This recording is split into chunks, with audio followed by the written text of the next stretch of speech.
Hello everyone, welcome back. Today we're going to do some identity exercises. And what I mean by identity exercises is that we're going to practice turning, looking, identifying the threat, making sure that it's something that needs to be shot before we draw and we shoot, okay? A lot of times when we go to the range, first of all, when most people go to the range, a lot of ranges, they can't even draw from a holster. So when people do their practice, they're basically, the gun's already out. They got a target that they're basically just doing target practice. Okay, so which is great because you need to be accurate, but that's only going to get you so far.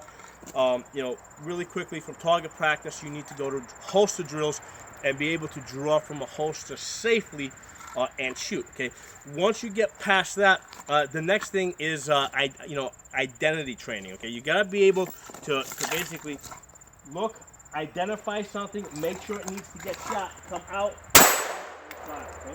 And then do your scan and stuff. Okay. The reason when I do this drill, I make people start looking in the opposite direction. Okay, and what I want them to do is I want them to basically turn, look. Because the reason why I'm doing this is because this is it's not a minor motion. If I have you standing like this and you're just kind of looking at the side of your eye, yes, you are looking and identifying, but I don't feel that really reinforces what we're trying to teach here, okay? Or what I'm trying to teach you guys anyway. So I want you standing like in the complete opposite direction of what your threat is, all right, or what your target is. Turn, look at it, then draw and shoot, okay? And do your scan and assess, okay? And then safely reholster. Now you can add all sorts of other things to this. First of all, you can do it to both sides. Come to this side.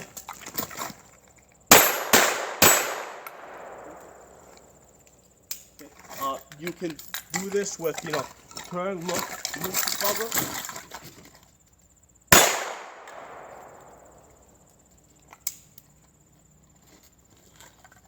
Okay. So you can add all these other things to it, but the thing that we're really reinforcing here is the identify. Now, a better way to this is to do this drill. You can put different numbers on different targets.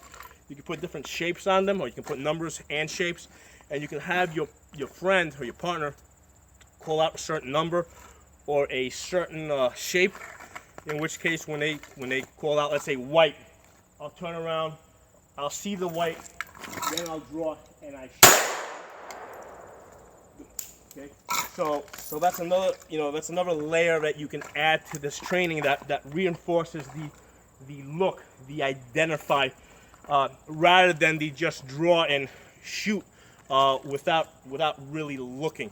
The reason why I thought of doing this drill today, it's an old drill. I didn't just make it up. It's something that I learned a long time ago.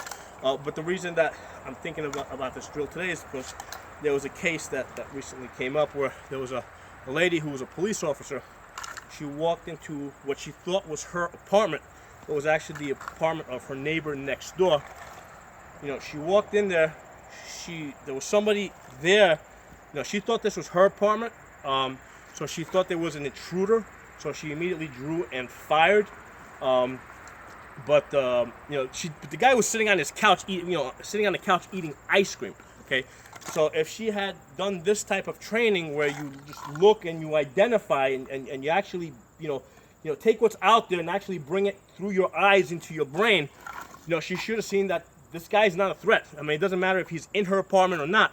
The guy was not a threat. So that's why we want to reinforce, identity training. Okay, you want to basically turn, look at the threat, see it, and then shoot. Now, will this slow you down a bit? Yes, it will. For me personally, and I think for all of you, it's more important that I don't shoot an innocent person rather than I live. Okay, I would rather I would rather take the chance that I might not survive rather than risk shooting an innocent person that doesn't deserve to be shot. Okay, and I would hope that most police take the same position. Okay, that's my feeling. I think that this is something that should be passed on A lot of times I think that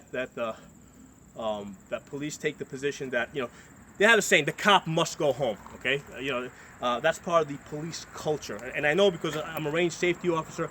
As a range safety officer over the last 15 or so years, I've been to a lot of different ranges. Okay, so I've seen how different people train, there's this culture within a lot of the police society. Not all police, right? But there's a culture in a lot of police society that the cop must always go home.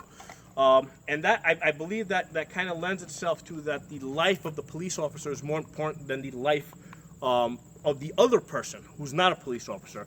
And that's not necessarily the case, because you might have a situation like the one I mentioned where you have you simply have a mistake. Okay, and this wasn't even a mistake that the civilian made, right? Because it would have been one thing if he was drunk and he accidentally went into her apartment. Okay, still, if he's not, if there's no clear signs that he's a threat, he should not be shot. But this was a mistake that the police officer made.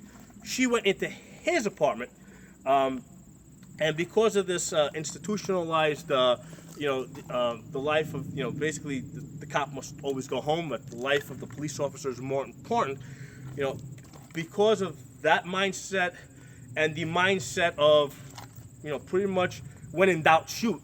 An innocent person lost his life in his own home while he was eating ice cream on his own couch.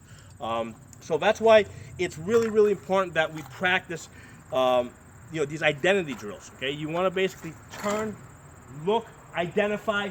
Then, if you need to shoot, you shoot. Then do your scan, assess, and then safely reholster. You want to get the gun back in the holster as soon as it is safely to do so, because you don't want other people coming onto the scene and basically seeing somebody that's been shot and you holding a gun in your hand. So because they might think that you're the bad guy. So as soon as it is safe to reholster the gun, you definitely want to reholster that gun and cover it up. Okay. Something for you guys to practice and think about. If you guys like this video, give it a thumbs up, share it. If you're not a member of my channel, subscribe. I'll see you guys next time.